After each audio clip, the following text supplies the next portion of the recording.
E agora o professor da Universidade da Califórnia, Eugene Weber, em sua jornada através da história da civilização ocidental.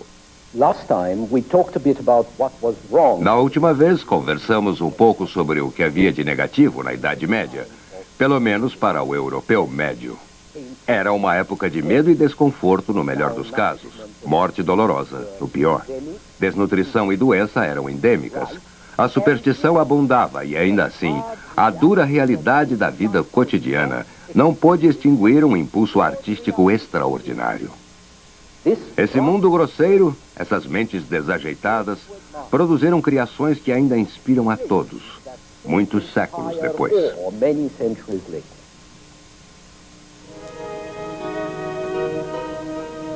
Quando se fala em arte medieval, pensa-se em catedrais, porque a cultura da Idade Média girava em torno desse edifício religioso, que era a expressão das aspirações mais materiais, bem como dos impulsos mais espirituais.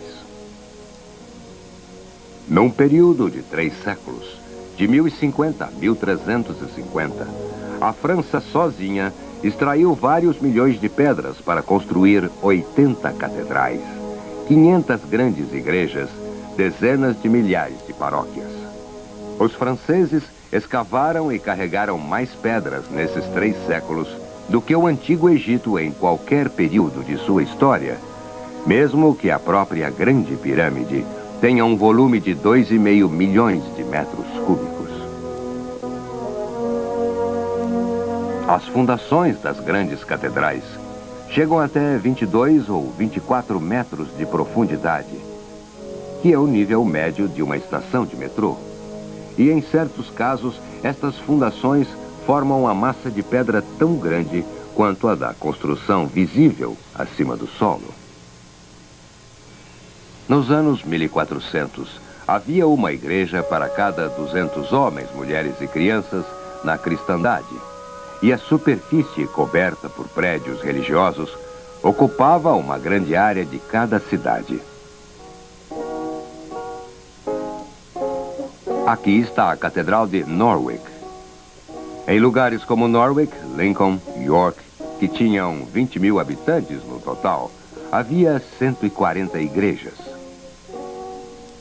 Poderia ter havido mais e maiores igrejas se isso não significasse demolir uma ou 2 igrejas vizinhas e também construir novos alojamentos para abrigar as pessoas cujas casas haviam sido derrubadas, o que tendia a funcionar como um freio para essa mania de construção. Ainda assim, a Catedral de Amiens, que cobria cerca de 8.500 metros quadrados, permitia que toda a população da cidade, cerca de 10 mil habitantes, atendesse ao mesmo culto. Para uma comparação com a nossa própria escala, você tem que imaginar um prédio moderno de cidade e no seu centro, um estádio que pudesse acomodar 1 milhão de pessoas. A mesma escala gigantesca aparece na altura das paredes, nas torres e pináculos. Esta é a Catedral de Beauvoir, na França. Você poderia construir um prédio de 14 andares dentro do altar-mor sem alcançar o telhado, que tem cerca de 151 metros de altura. No século XII, os homens de Chartres construíram um pináculo de 232 metros de altura. Graças a Deus, ninguém construiu um prédio de 30 andares lá para igualar-se a ela. E ninguém construiu um arranha-céu de 44 andares em Estrasburgo que pudesse se comparar à sua catedral, com um pináculo de 146 metros de altura.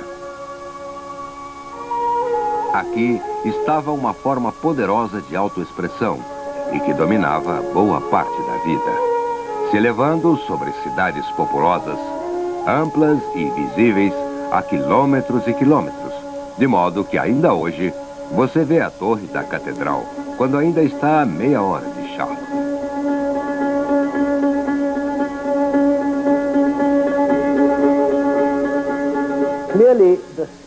Fica bem claro que o espírito que planejou e construiu esses empreendimentos extraordinários não era totalmente primitivo. Isso foi inspirado por uma fé religiosa, por uma reverência religiosa que estava determinada a construir templos ao Deus cristão mais esplêndidos que um pagão jamais teria concebido. O estilo e a escala talvez tivessem sido afetados pelo que acontecia na Síria ou na Espanha, na arquitetura árabe, sobre a qual os mercadores e peregrinos contavam ao voltarem de suas viagens. Mas isso também foi inspirado pelo feroz patriotismo e orgulho local e uma emoção muito moderna, a competitividade. Toda a abadia, comunidade e cidade queria uma igreja melhor, maior, mais brilhante que a dos outros. Seria a marca mais chamativa de sua devoção e também de seus meios e sucessos. Todos que podiam pagar traziam arquitetos e pedreiros que poderiam construir o Empire State Building do cristianismo.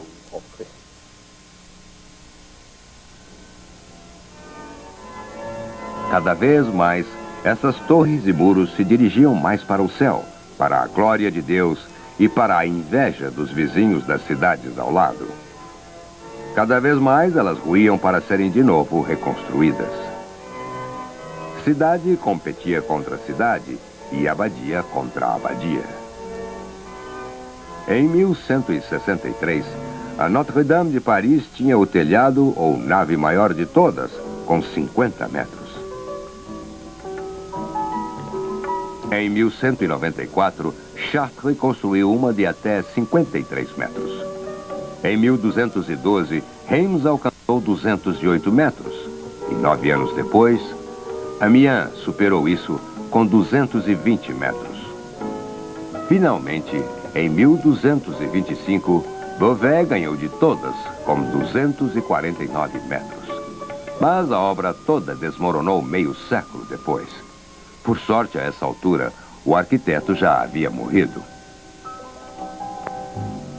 Mas pensem no que os construtores de Pisa devem ter sentido quando ela inclinou, antes de saberem que ela se tornaria uma atração turística. Pensem na quantidade de trabalho e recursos que foram usados para estas estruturas. Os eruditos argumentaram que cidades como Beauvais, que eram muito prósperas no século XIII, acabaram por decair devido a esses empreendimentos descomunais. Enquanto que as ricas cidades italianas construíam catedrais muito mais modestas, se comparadas às do norte, e investiam sua riqueza mais lucrativamente. Assim, esse é outro lado do caráter medieval, as loucas corridas de empreendimento e rivalidade que nos lembra a América do século XIX, quando a confiança, a motivação e o desejo de se exibir era demonstrado derrubando coisas e construindo outras. Ao mesmo tempo, essas criações iriam servir como linguagem, como uma forma de expressão para os mais altos tipos de sensibilidade religiosa, de orgulho cívico, de criatividade pessoal, numa era em que o homem ocidental ainda tinha limitações de expressão verbal. Pode-se ver tudo isso na extraordinária elevação e no movimento dos arcos e colunas.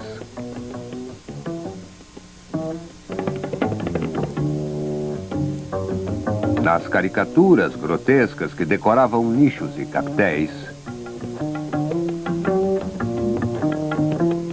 nas esculturas impressionantes e murais que ilustravam histórias conhecidas da Bíblia, como esta fuga para o Egito, ou esta tentação de Eva, e na mistura do sagrado e do profano que você acha na propaganda ingênua em vitrais sob o patrocínio das sociedades comerciais locais.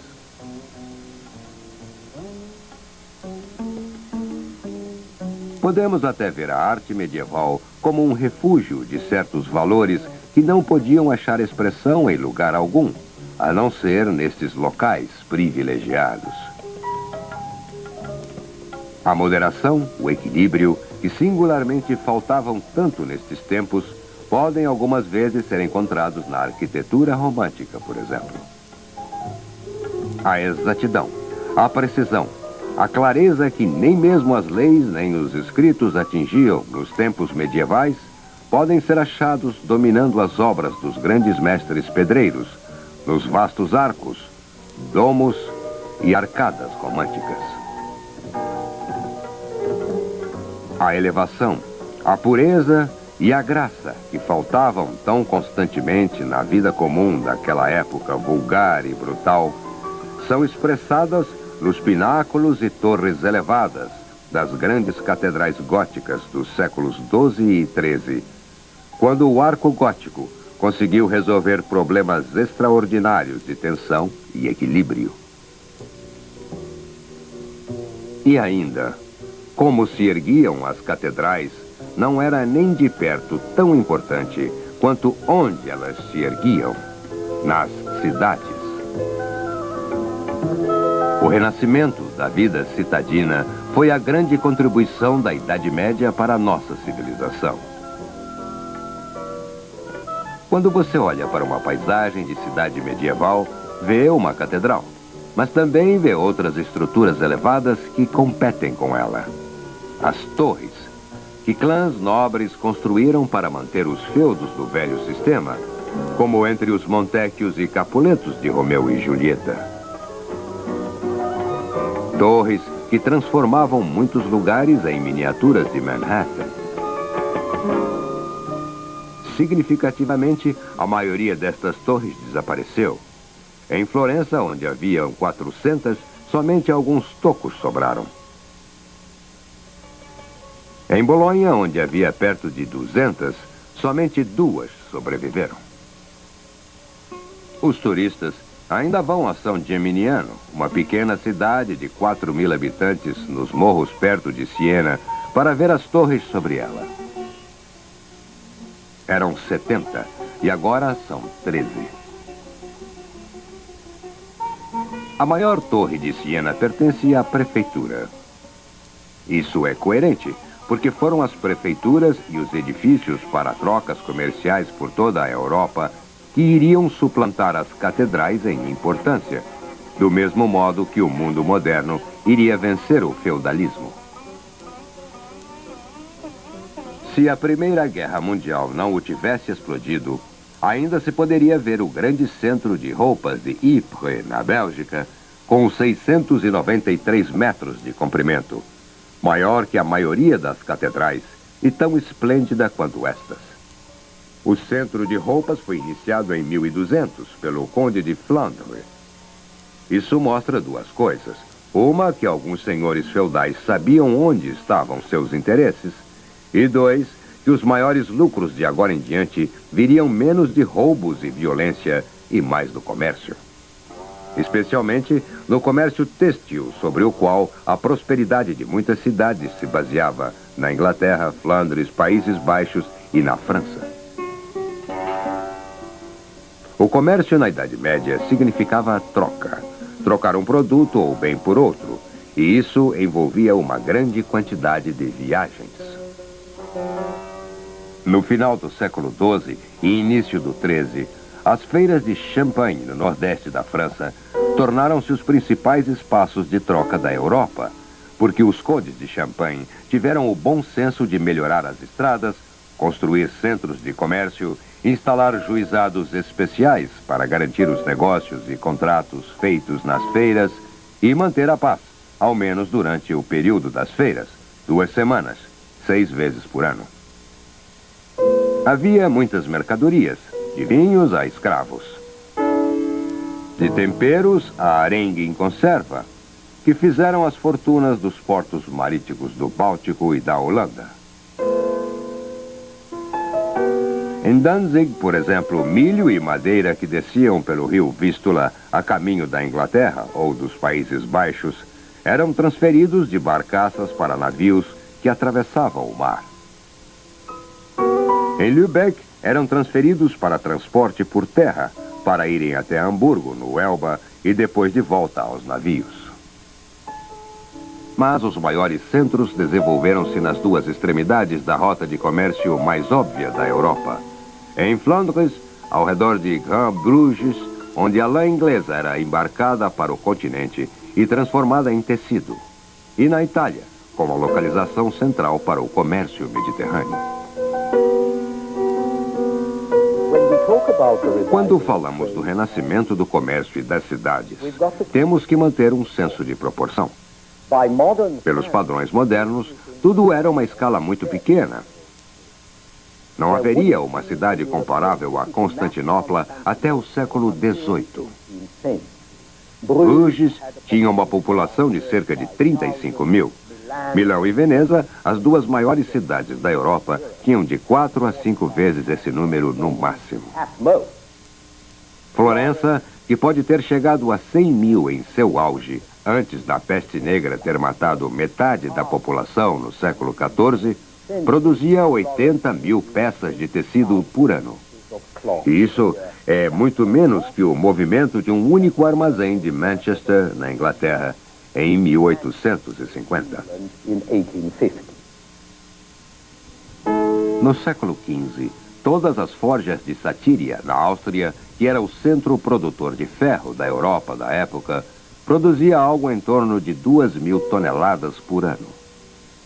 Uma usina siderúrgica hoje produz esse tanto em um único dia. Os grandes bancos florentinos, com filiais por toda a Europa, tinham uma equipe de 50 a 100 pessoas. E os navios da época eram meros barquinhos. Em 1492, as 3 caravelas de Colombo juntas tinham a capacidade de 520 toneladas, menos de 1% da tonelagem do Queen Elizabeth II. E ainda assim, a atividade que tudo isso representava era de uma escala nova e vigorosa. E os homens que faziam as atividades eram a nova raça, com horizontes e ambições que lembravam os grandes dias do mundo antigo. Seus objetivos foram muito ampliados pelas cruzadas, que abriram novas oportunidades e novos mercados, e que forneciam o lucro que reverteu o fluxo de caixa do mundo, que ia do oeste para o leste, mas que agora deu a volta em direção à Europa. As cruzadas também ensinaram à nobreza um gosto mais sofisticado e novas possibilidades de consumo, outro estímulo para a expansão e comércio.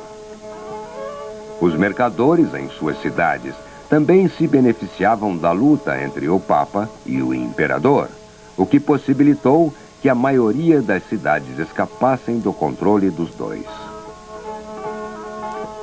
Mas em sua maioria, no entanto, os mercadores não eram muito interessados em política feudal. Eles preferiam a paz em vez da guerra e a ordem em vez da desordem, porque a paz e a ordem são boas para os negócios. Eles estavam interessados, como um deles disse numa carta, em Deus e no lucro. Embora eu não possa deixar de suspeitar de que o lucro vinha antes. Mas havia também a emoção da aventura, do empreendimento e da competição, que os empurrava para frente. Pensem no mercador genovês do século XIII como Benedetto Zaccaria. Ele tinha oficinas de tintura em Gênova, minas de alumínio na Ásia Menor, plantações na ilha grega de Chios. Ele controlava portos e estações de comércio na Crimeia, Síria e no sudeste da Espanha. Comercializava especiarias e talheres, o que significava facas, uma vez que o garfo só apareceu no fim da Idade Média e só para os muito sofisticados. Zaccaria também comercializava tecidos, peles, sal, grãos e potassa. Foram homens como Zaccaria que desenvolveram novos métodos de negócio, técnicas para levantar capital e movimentá-lo, letras de câmbio que eram ordens escritas, afirmando que uma soma específica deveria ser paga por uma pessoa em particular e que poderiam ser trocadas por um terceiro, quarto ou quinto grupo. E havia locais chamados de câmbios, em que os bens poderiam ser comprados e vendidos no papel sem serem vistos. E contabilidade em livros para manter o controle dos negócios, e novas associações chamadas de companhias, em que você podia comprar ações para dividir os riscos e seguro para dividir ainda mais os riscos. Havia sempre o risco, é claro, e frequentemente ele era pessoal, bem como financeiro, especialmente para os pequenos comerciantes que viajavam sozinhos de um local estrangeiro para outro. Lembre-se de que o estrangeiro, na Idade Média, podia ser qualquer lugar a poucos quilômetros de casa. Aqui está o conselho que o mercador norueguês do século XIII deu ao seu filho.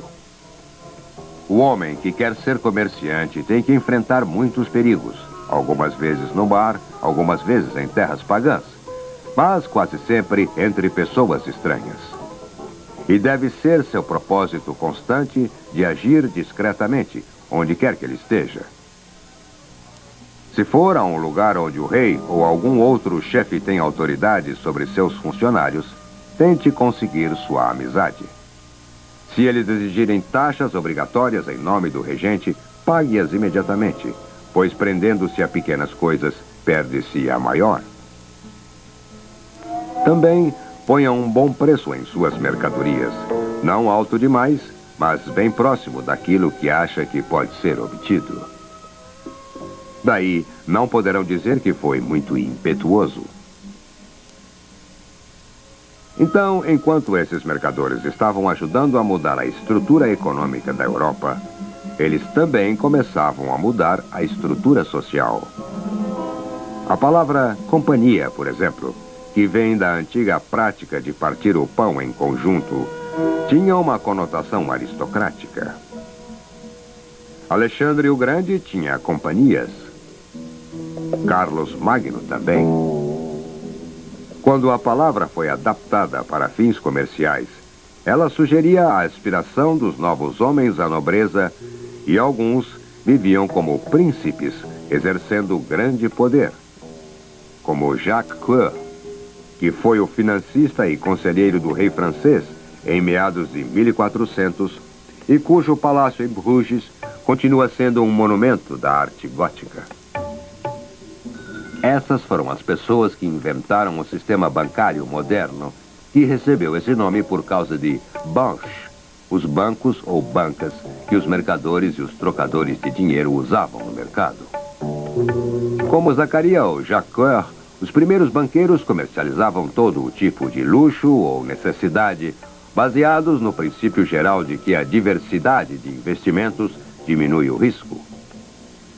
Logo, eles progrediram o suficiente para ajudar a financiar as cruzadas, para emprestar dinheiro aos reis e se arruinarem quando os reis deixassem de pagar seus empréstimos, assumir as finanças do papado e, finalmente, para deixarem de financiar papas e reis, passaram a produzi-los.